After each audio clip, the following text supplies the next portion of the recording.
두바이의 죽음. 와, 제목이 좀 세죠? 근데 이거 뭐 진짜 두바이가 망한다는 그런 예언 같은 건 아니고요. 오늘 우리는 이걸 하나의 사고 실험으로 다뤄보려고 합니다. 부의 상징처럼 보이는 이 도시가 사실 얼마나 취약할 수 있는지 그 속을 한번 들여다보자는 거죠. 자, 그럼 시작해 볼까요? 자, 숫자 100. 이게 뭘 의미할까요? 100층짜리 빌딩? 100억 달러? 아닙니다. 이건 바로 두바이라는 세계적인 낙원이 금방만 입힌 무덤으로 변하는 데 걸린 시간 딱 100일입니다. 한번 상상해 보세요. 1년에 거의 2천만 명에 찾아오던 그 화려한 도시가 갑자기 정말 쥐 죽은 듯이 조용해지는 겁니다. 슈퍼카의 굉음도, 북적이던 쇼핑몰도, 돈이 흐르던 소리도 모두 멈춰버렸어요.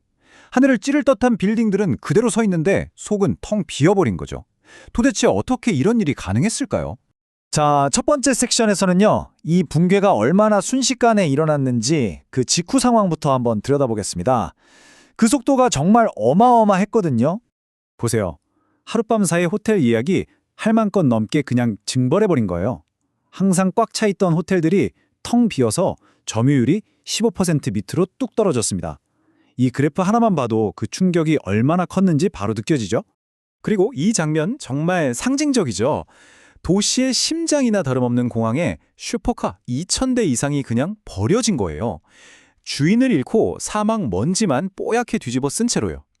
당시 사람들이 얼마나 패닉에 빠져서 도시를 탈출했는지 보여주는 동시에 두바이가 흐름이라는 것 위에 세워진 시스템이라는 걸 암시하는 장면입니다.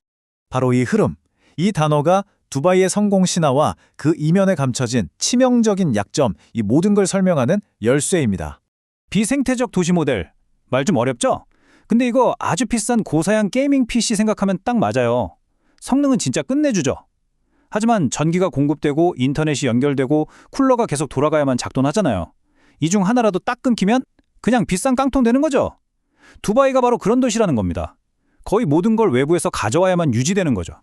사람들이 왜 그렇게 두바이로 몰려들었을까요? 바로 이 두바이 계약 때문이었죠.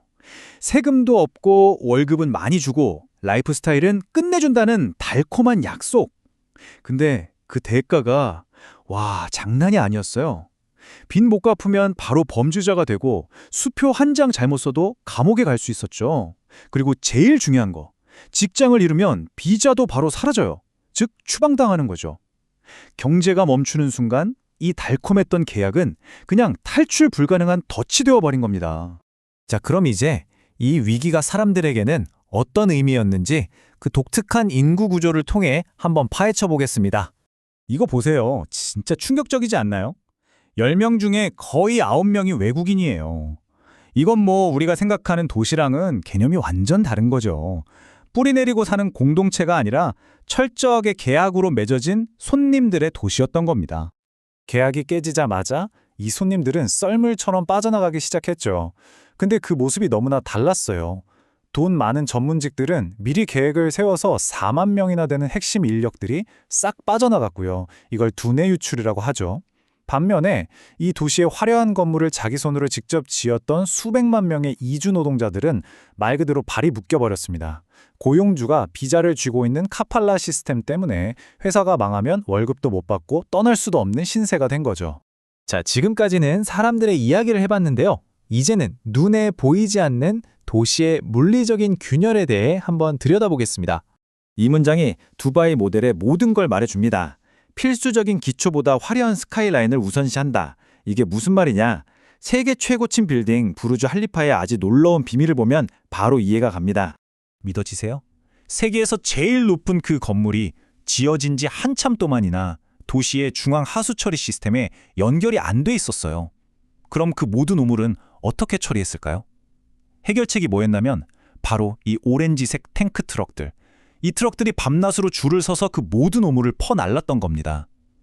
이건 그냥 신기한 이야기가 아니라 일단 겉으로 보이는 가장 화려한 걸 먼저 짓고 기본적인 인프라는 나중에 생각한다는 두바이 모델의 본질을 보여주는 완벽한 상징인 거죠. 자, 그럼 이 두바이 이야기가 지금 우리, 특히 한국과는 무슨 상관이 있을까요? 이제 거울을 보듯이 한국의 상황과 한번 비교 분석해 보겠습니다. 두 모델의 차이가 여기서 명확하게 보이죠. 한쪽은 외부에서 돈과 사람을 빌려와서 화려한 서비스업을 키우는 거래적 모델. 다른 한쪽은 우리 스스로 산업을 키우고 우리 인재에 투자해서 제조업과 기술로 승분한 모델. 정말 완전히 다른 길을 걸어온 거죠. 하지만 이야기가 두바이는 그래서 망했다. 이렇게 단순하게 끝나진 않습니다. 마지막으로 두바이의 딜레마를 통해 좀 더 복잡한 현실을 들여다보면서 이야기를 마무리해 볼게요. 자, 오늘 이 사고 실험을 통해 우리가 꼭 기억해야 할 세 가지 핵심 교훈입니다. 첫째, 흐름 의존성. 두바이는 외부로부터 사람, 돈, 자원이 끊임없이 들어오지 않으면 버틸 수 없는 시스템이라는 거. 둘째, 기초보다 스카이라인. 겉은 화려하지만 속은 부실할 수 있는 위험을 안고 있다는 거죠.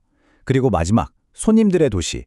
시민이 아닌 손님으로 이루어진 도시는 그 거래가 끝나는 순간 모래성처럼 무너질 수 있다는 취약성을 가지고 있습니다.